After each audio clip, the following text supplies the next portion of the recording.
What is up, YouTube? Welcome to another video. Today we have the biggest nation that ever played this World Cup. We're talking about Brazil. And the first thing I'm gonna take you back to 2002. Japan and South Korea. Ronaldo scored twice in that final. Brazil beat Germany 2-0 and became five-time world champions. The greatest footballing nation on earth, the Seleção.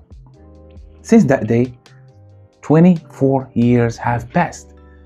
6 World Cups were played, 3 coaching changes in 2026 qualifying campaign alone, a 4-1 humiliation against Argentina in Buenos Aires. Brazil finishing 5th in CONMEBOL, qualifying behind Argentina. It's normal, they are the champions of the world. But Ecuador, Colombia, Uruguay, 24 years without a World Cup, the longest drought in Brazil history. And now they have Carlo Ancelotti, an Italian, walks into the dugout as the first foreign coach ever to manage Brazil at a World Cup. With Neymar back from the injury at 34, with Vinicius Junior, one of the best players on the planet right now, arriving as the tournament's most dangerous attacker, with Raphinha in a good form of his life but with some injuries, with Endrick, and 19 years old, very passionate, the future arriving early. Brazil are not just here to participate. They are never just here to participate. The 6th star is overdue. No country has won the World Cup more than Brazil. Like I said, 5 times, 4 different decades, 58, 62, 70, 94, and then 2002. Football invented in England, but it was perfected in Brazil. And yet, since Ronaldo lifted that trophy in Yokohama, nothing. 2006 quarterfinal, 2010 quarterfinal, the Mineiraço 7-1 in 2014, defeat at home to Germany that left an entire nation in tears on their own soil at their own tournament. 2018 quarterfinal, 2022 quarterfinal on penalties against Croatia, a team they should have beaten, let's say, comfortably. The talent has always been there, but the results have not. And the 2026 qualifying made things worse before Ancelotti made the team better. 3 head coaches, a 4-1 loss to Argentina, a campaign so inconsistent that Brazil finished 5th in the South American qualifying. Argentina won the group with 10 more points than the Seleção. For context, that is the worst qualifying campaign Brazil has had since 2018 cycle. Something is broken, and Carlo Ancelotti is here to fix it.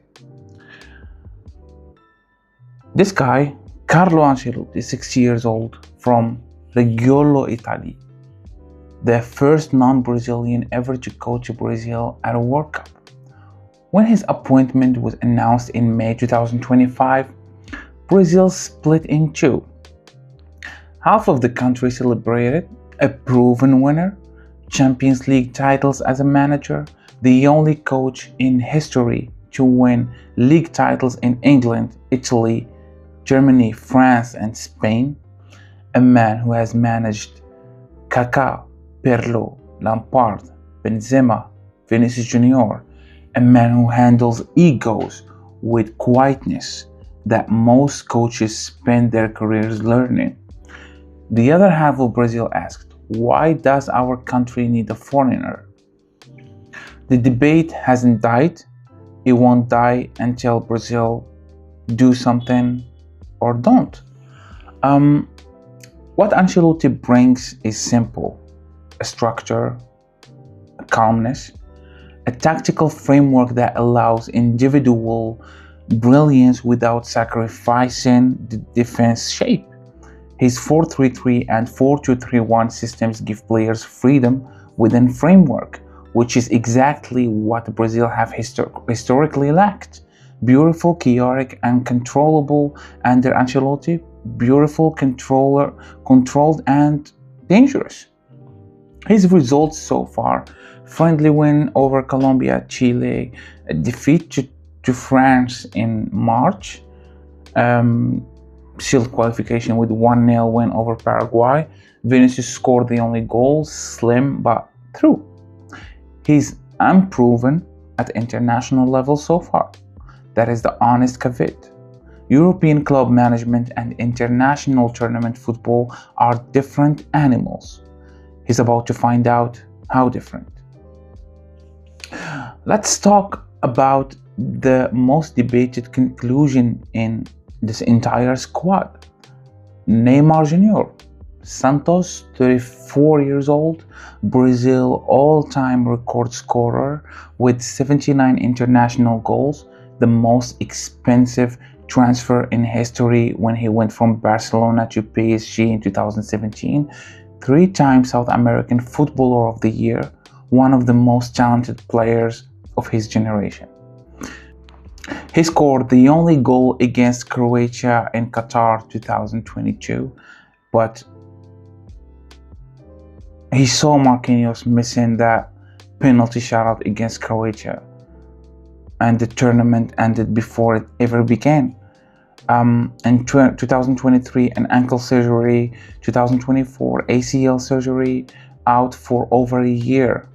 He moved back to Santos, his boyhood club, to rebuild, to find his love for football again.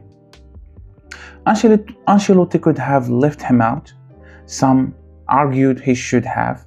João Pedro at Chelsea was in better form. The fitness questions were real. But Ancelotti chose Neymar, and the reason is this: at a World Cup level, on his day, Neymar creates moments nobody else can create. He still beats defenders one-on-one. He still hits free kicks that goalkeepers can reach. And he has one thing that none of the younger players have: the scar of 2022, the grief of losing that quarterfinal against Croatia. He's carrying 4 years of missed time into this tournament. 79 goals. If he scores at least once here, he moves closer to 80. If Brazil go deep and Neymar is fit, throughout, he could retire from international football as the man who finally brought the cup home. That is the dream. The injury history makes it fragile, but nobody writes off Neymar at a World Cup. So let's talk about the players to watch. I'm gonna start with Vinicius Junior. Real Madrid, 25 years old. The most dangerous player in the squad. Arguably the most dangerous attacker at the entire 2026 World Cup. Ballon d'Or runner-up in 2024, 2 Champions League trophies, the winner in the 2022 UCL final, fast, direct, lethal in one-on-one situations. In his 2 seasons at the peak of his powers at Real Madrid, he has been almost unplayable. The knock: his form for Brazil hasn't always matched his club form. 7 goals in 41 international appearances is a low return for a player of this quality. Something about the national team setup has historically constrained him. Under Ancelotti, his club coach, the man who gave him freedom at Real Madrid, that might finally change. If Vinicius performs for Brazil the way he performs for Real Madrid, this tournament becomes Brazil's to lose. Raphinha, Barcelona, 29 years old. the foreign player in this squad, the most consistent Brazilian performer of the last 12 months. At Barcelona under Hansi Flick, Raphinha has had the season of his career last year, but this year he won the Liga. He scored some goals, he gave some assists, he plays right winger, left winger, number 10, he plays everywhere and he excels everywhere. He arrives at the World Cup not as a second name to Vinicius, but as a genuine co-leader of the attack. His ability to cut inside and shoot, to create for others, to press relentlessly, it is exactly what Ancelotti's system requires. If Brazil have the best player at this tournament, I think Raphinha might be it. Brazil also have Gabriel Martinelli, third in a front three that could be the best attacking unit at the entire 2026 World Cup. We're talking pace, we're talking press, goals. He's at Arsenal, sometimes electric, clinical, and he looks completely fearless. He gives Ancelotti a direct left-sided option when Vinicius needs rest, and in the knockout rounds, when teams are tired and spaces open up behind defenses, Martinelli runs into those spaces better than almost anyone. Now we're gonna talk about Endrick, Lyon, but he's a Real Madrid player right now. 19 years old, the future of Brazilian football walking into its present.